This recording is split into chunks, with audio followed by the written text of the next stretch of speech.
Good morning. This is Wellbeing Wednesday, coach to coach with myself, Carey Davis-Munro, and my colleague Will Murtha. And we're on a high today, I have to tell you.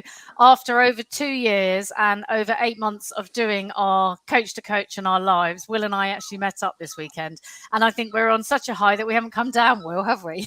It's been lovely, and I think there's been a lot of relationships like that over the last couple of years that people have met up for and the first time. Yeah, it's been great. I really enjoyed it. So back to business. We are here with our coach to coach, streaming into LinkedIn, Facebook, and YouTube today, and we, as usual, as ever, we are picking topics that come up with our clients, and this is what Will and I tend to do. We'll make notes during the week, and we will pick a topic which we know is out there and causing issues for people. So this morning, we're doing a huge one. We always say this. We're picking a huge one. My goodness me, we could talk about this forever. We've just had a half-hour conversation. We are going to be talking about flowing, flourishing, and fulfillment. How do we get this? And we're talking about this on Wellbeing Wednesday because when we are flowing and flourishing and fulfilled, this means that we are being well. And obviously, we are all about well-being. So we're going to start as ever. We're going to trek through, tell you what this means, give you some definitions. We're going to talk about how we see it. We're going to talk about how we see people when they're not in a state of flow, and sometimes what the consequences are. We are going to talk about some of the issues that we see. And of course, we are going to talk about the ways in which we can have the building blocks and create the building blocks to enable us to flourish and feel fulfilled. And as ever, our tips, tricks, and ways to start building this sense of fulfillment yourself. So first of all, let's look at some definitions of flourish. Let's come to flourish because we talk about these words. They're bandied about a lot. So what is flourishing? So I would say it's cultivating the best version of yourselves. And my goodness me, we hear that all the time. It's living a meaningful life. And people often say that this attributes to these particular areas: loving, compassion, creativity, curiosity, work, resilience, integrity, and wisdom. This equals a sense of well-being. So feeling good, functioning well, and being successful, or experiencing positive emotions, positive interest and engagement with the world around you, meaning and purpose most of the time in your life. And one of the things that we hear all the time, don't we, Will? Now it's funny, even my 16-year-old who you met, he'll say something like, "Oh, I'm living my best life," and it's become a phrase. What does living your best life mean for you, Will? What does flourishing mean for you? I mean, first of all, I apologise for the seagulls. We've been kicked out of our office for 4 weeks, so the next sort of 4 weeks. I'm loving it. It's giving me a seaside vibe. I'm loving it. Yeah, there's gonna be lots of seagulls where we live in South Devon. Yeah, for me, flourishing. Think of a plant. A plant flourishes when it's in the right soil and the right environment. Children are the same, aren't they? At home, we know that. Marty Seligman, the co-founder, or one of the co-founders of the positive psychology movement in the late 90s, he understood that flourishing for him is about working out a puzzle. And once you get your emotional management or your emotions in line, so it means you understand them, if you engage with people, if you have strong, deep, meaningful relationships, because we can all have relationships in our life that add to our flourishing, but deep, meaningful relationships. What else did he say? So being authentic, so living to your true self, an authentic life. That for me is what he called the good life. You can live the good life when you tend to your passions, when you fulfill your purpose, which is your service to other people, and when you cultivate your meaning. So, it means different things to different people, but, one of our favorite words, flourish, but also thrive. We know that when we thrive, we benefit, the world benefits, everyone around us benefits. That for me is flourishing. Yeah, and it's interesting because, I look up a range of different ways that people describe this, and Wikipedia say that this is living within an optimal range of human functioning. And I guess that's it, isn't it? Is when people are experiencing positive psychological functioning, but also that has to align with positive social functioning, because we're social creatures.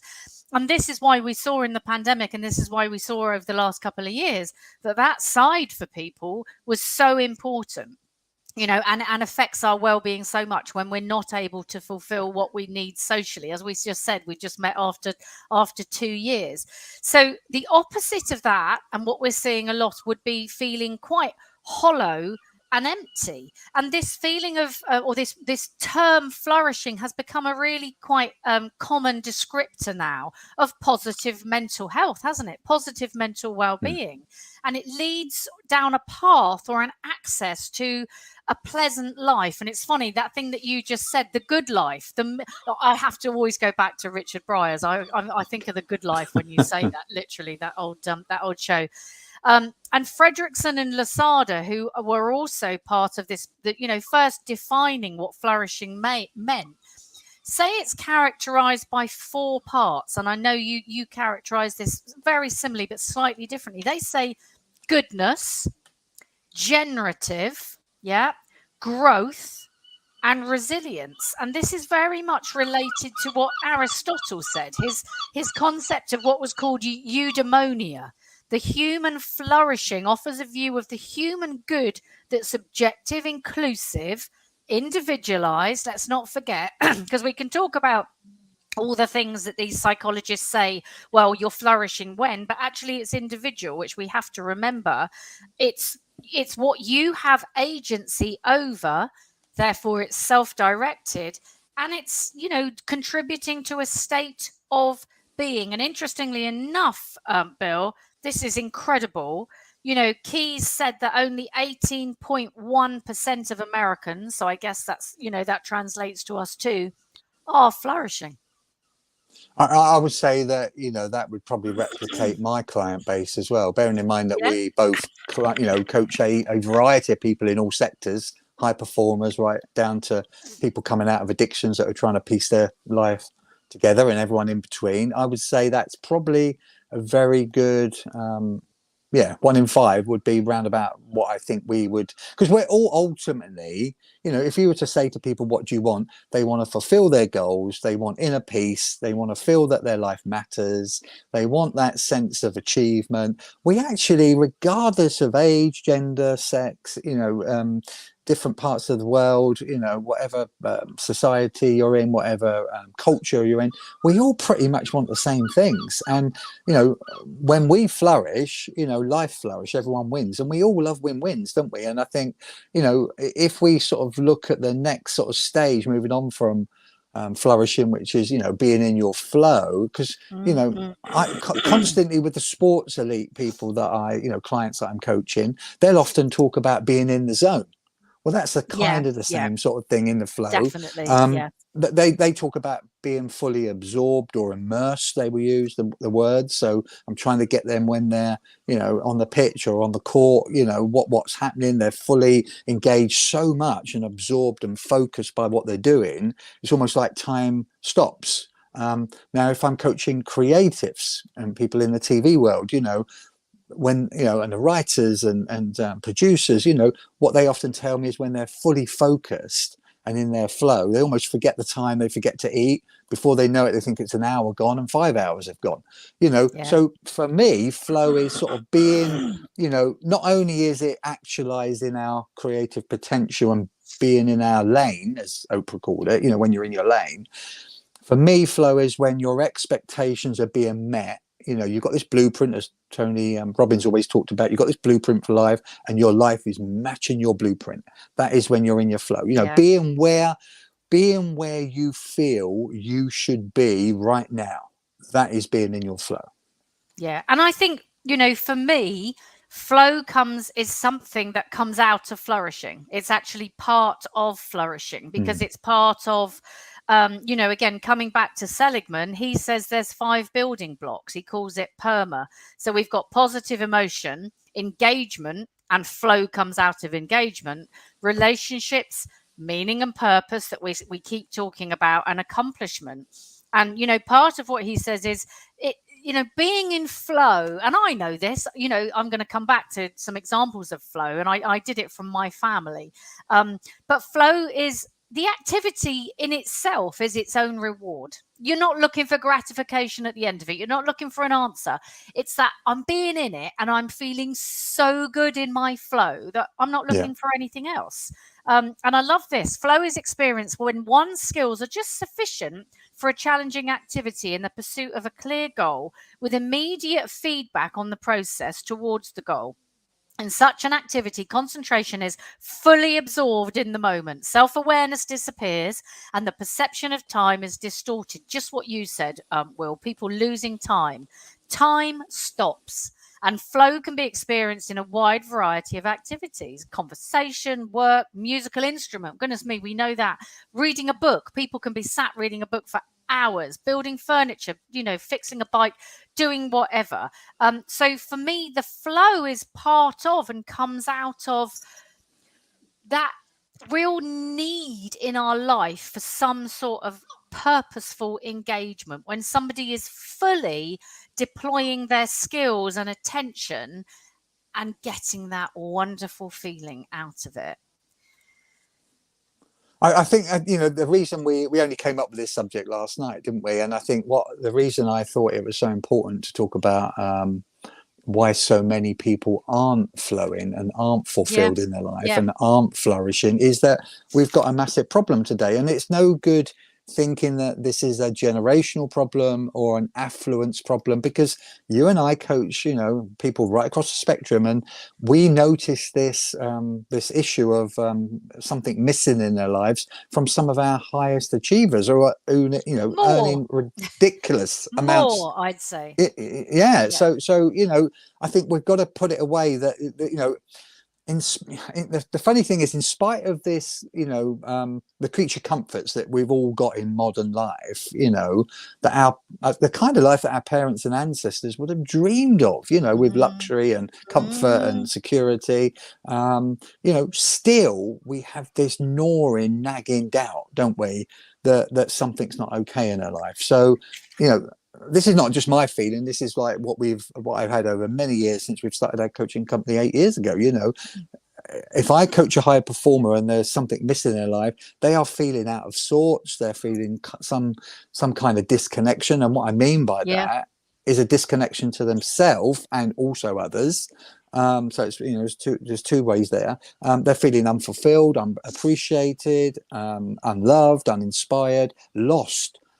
How many times do people use that word in coaching sessions where they're just feeling lost? They're sat at the top of a tree, they've achieved great stuff on TV, they've got 5 best-selling books out, and yet still they're feeling lost and confused. And I think, I think if we're not in flow, if we're not feeling fulfilled, if we're not flourishing and thriving, we've got to look at what's going on. And in a minute, we're going to come on to what I think is one of the issues here, and what the antidote is that we're just simply not feeding certain parts of our life. I'm going to talk about it in a minute, but I think the Abraham Maslow hierarchy model, which I talk about as well, but if we're not feeding certain elements of our life, whether it's our soul aspect, whether it's our heart, whether it's our career and mindset and psychology, or if we're not feeding our physical or physiological sort of needs to exercise and be well and be healthy, if we don't feed some of those areas, something in us dies and we don't flourish, we don't thrive, our life isn't in flow. And very often nowadays, as we see with high performers, the workaholic aspect, where people have put too much effort, energy, time, attention into their career and their mastery, their craft, far too much there at the expense of everything else that is crying out for those needs to be met. Yeah, well, often, we know this, people go straight from school and they're making choices very quickly, or as a result of what parents have said, school have said, haven't stopped to really think about what lights them up. And then they've taken that into A levels. Before you know it, you've taken that into a degree course, and then you've gone into a job without really still questioning who you are, what you want, and what lights you up. And suddenly you find yourself in your 30s and you're doing a job that has never fulfilled you. And feeling quite lost. And, to pick up on some of the things that you've said there, when people don't flourish, you and I, this is unfortunately where we pick up clients. They're lost, they feel empty, dissatisfied. My goodness me, an underachiever. And often, as you've just said, that underachiever is actually what most people would see as somebody who's excelled in an overachiever. Feelings of discomfort, inadequacy, and unfulfilled in work and relationships, whatever they're doing. And they can be doing loads. And the result of this is, again, this is where we pick people up. They're making really poor choices in life. They are chasing after every shiny thing in the pursuit of happiness. This will be it. This will be the next thing. She will be the next thing. He will be the next thing. Chasing that gratification. And this, sometimes, again, the bottom line is you might pick somebody up because they've got a drink habit, they're overeating, a sex habit, a drug habit, whatever it is. But all of this I call layering the issue. The issue really is that people aren't flourishing and they're not flowing. And, to come back to the opposite side of that, well, what are the benefits then? Why should we do this? Well, when we turn clients around, what do we see? You see, they tend to perform better work-wise, or even better still, sometimes they'll throw their job in. Yeah. Or they'll keep their job, but they will start digging the tunnel for the things that really light them up.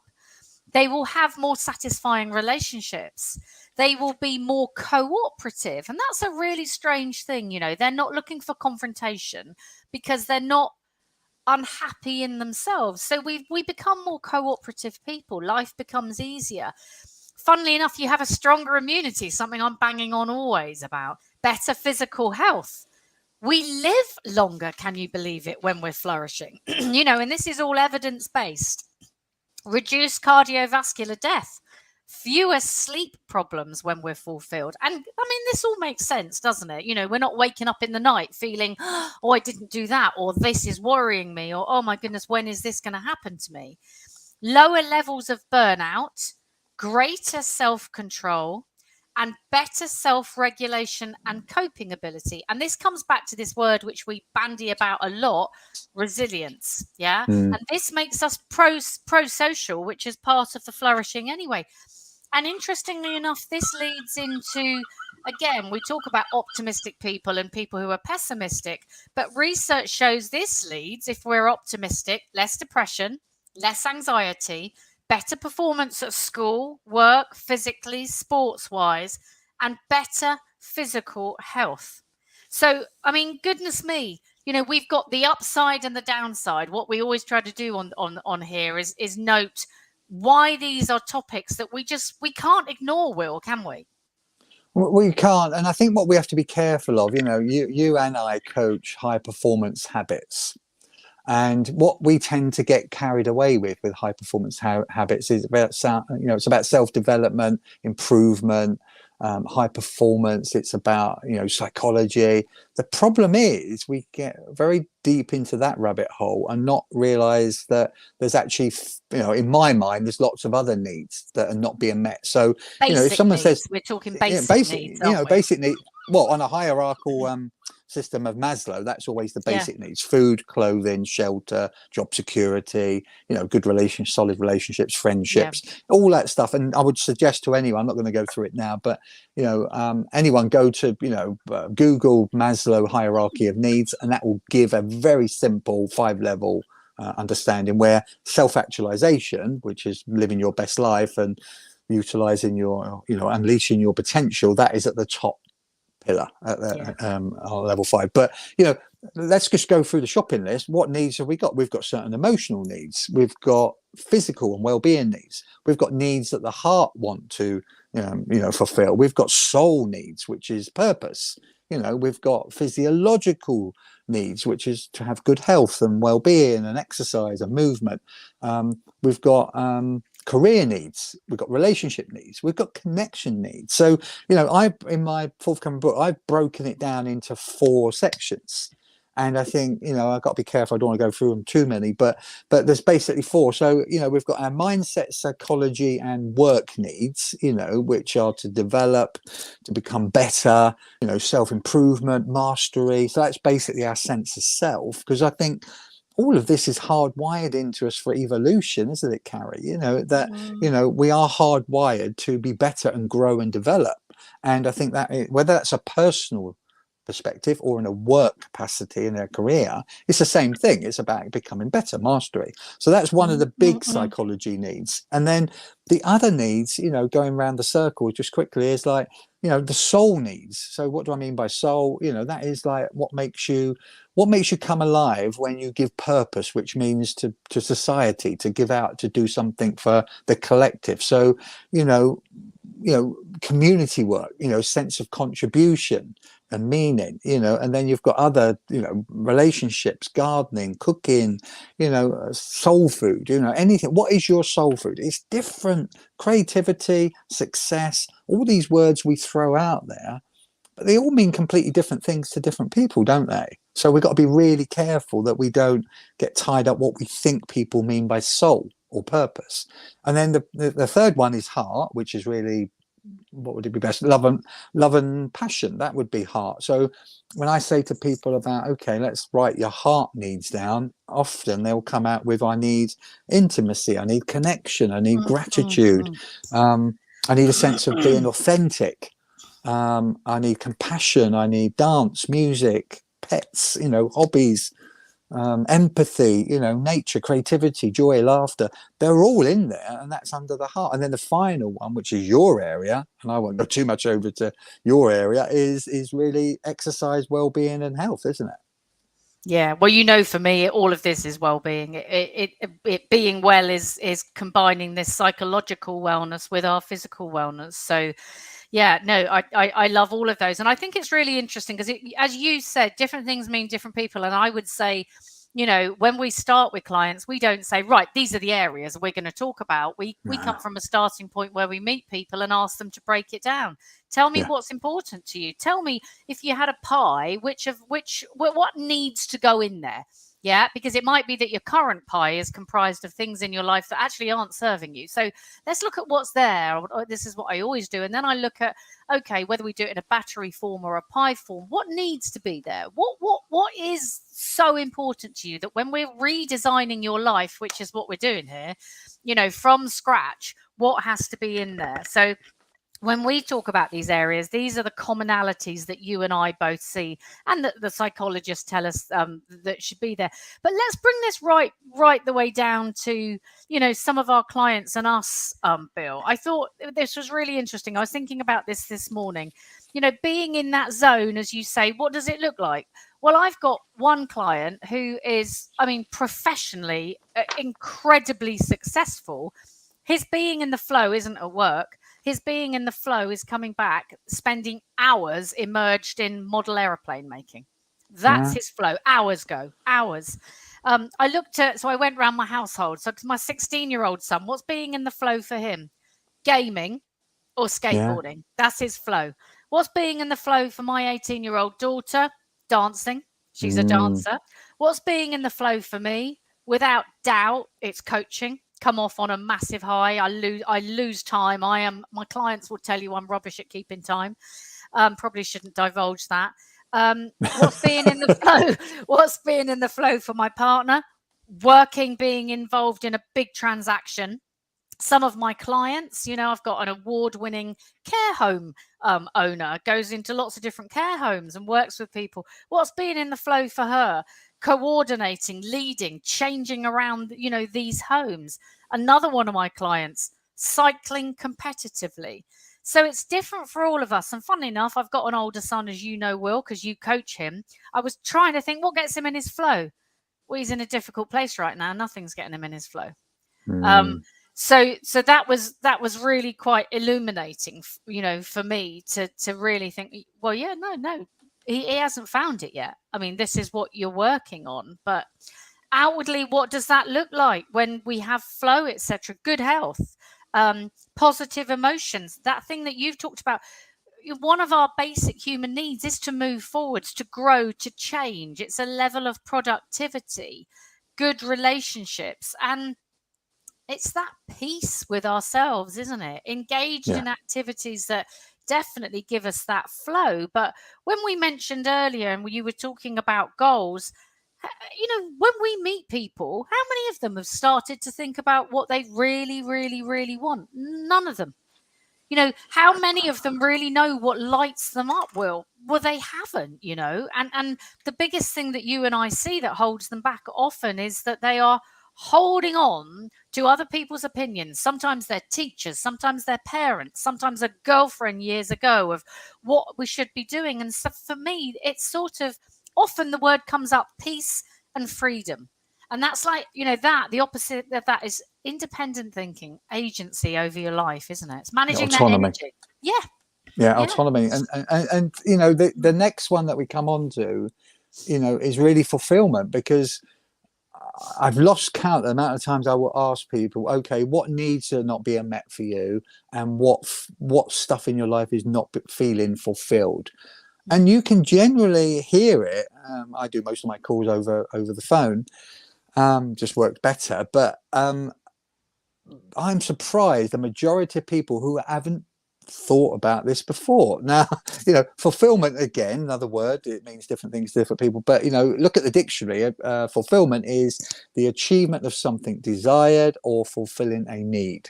For me to fulfill is to actualize, to satisfy, to become whole. And really it's about to feel alive, purposeful, aligned to your values and goals, honoring, nurturing, and tending to your needs. That for me is fulfillment. And then self-fulfillment, because or it's all about the self as well, is the ability to make yourself fulfilled. So the last thing we want people to have to do is to keep going outside to buy something, to do something, to rely on someone else to give them fulfillment. For me, true autonomy fulfillment, self-fulfillment, is self-empowerment.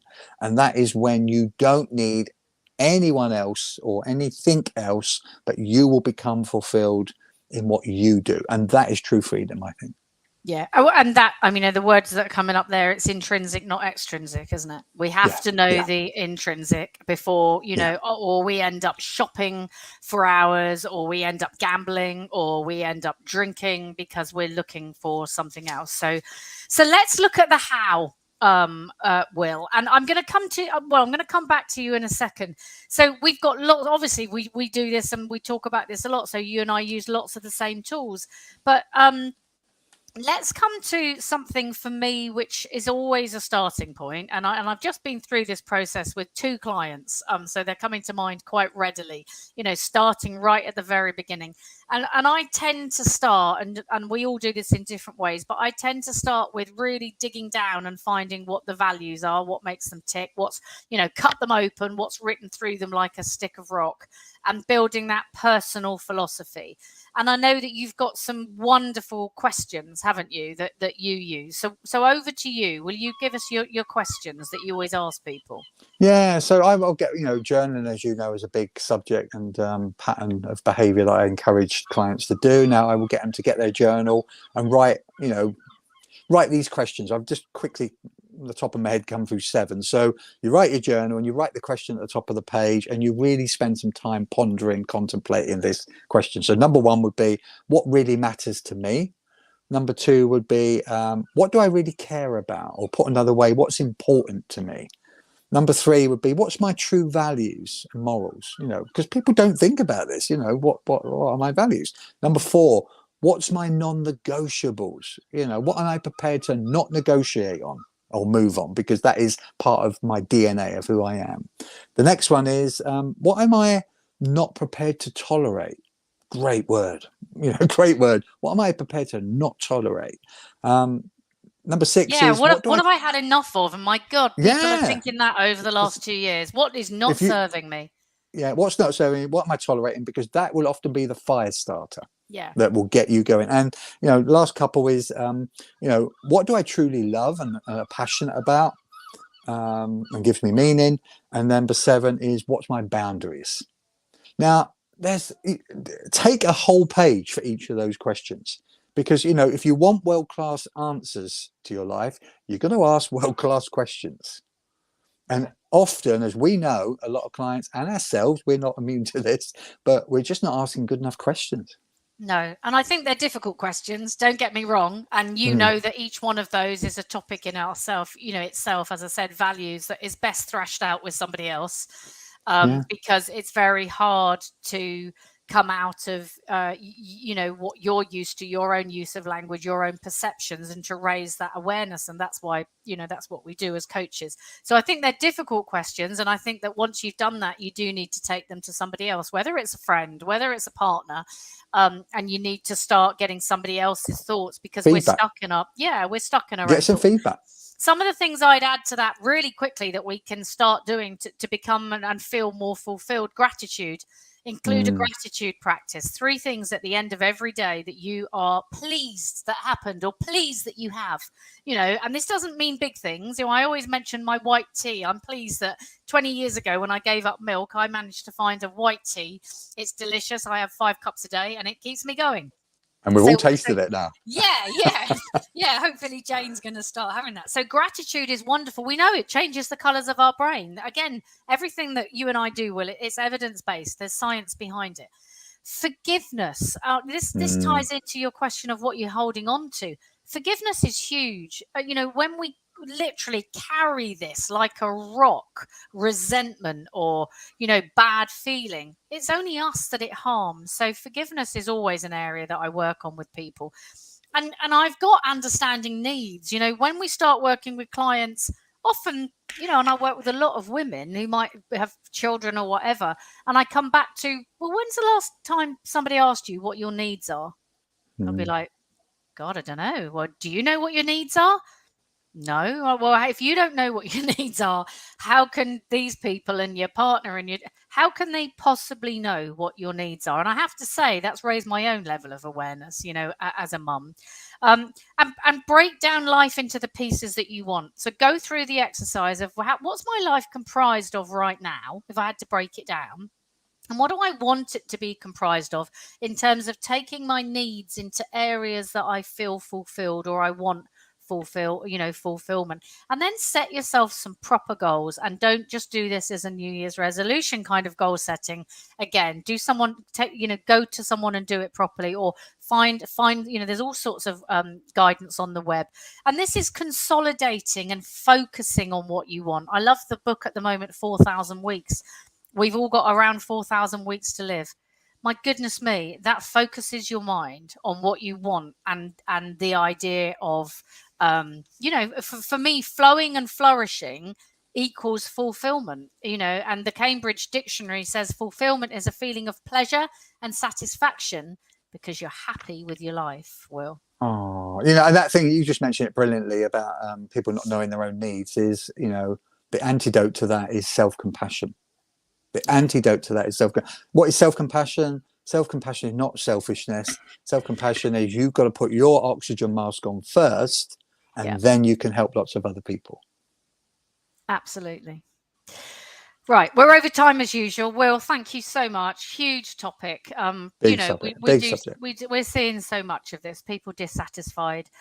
Do reach out as ever. We'd love to know your comments, your thoughts. Where are you at? What's your feeling on this? How, on the scale of fulfillment, if it was a 1 to 10, where are you right now? Now that's a really quick check-in. Take your temperature on that. Where are you? If 10 is totally fulfilled, I find flow. What's the scale? Give us your thoughts, give us your feedback. We'd love to hear from you. Reach out to us if we can support you as ever. And Will, you and I will be back next Wellbeing Wednesday with another topic that we're seeing come up with our clients. Thank you so much. Brilliant. And me and the seagulls will see you next week. Yeah, I'm looking forward to that. Take care. Thanks, Carrie. Bye. Okay, bye.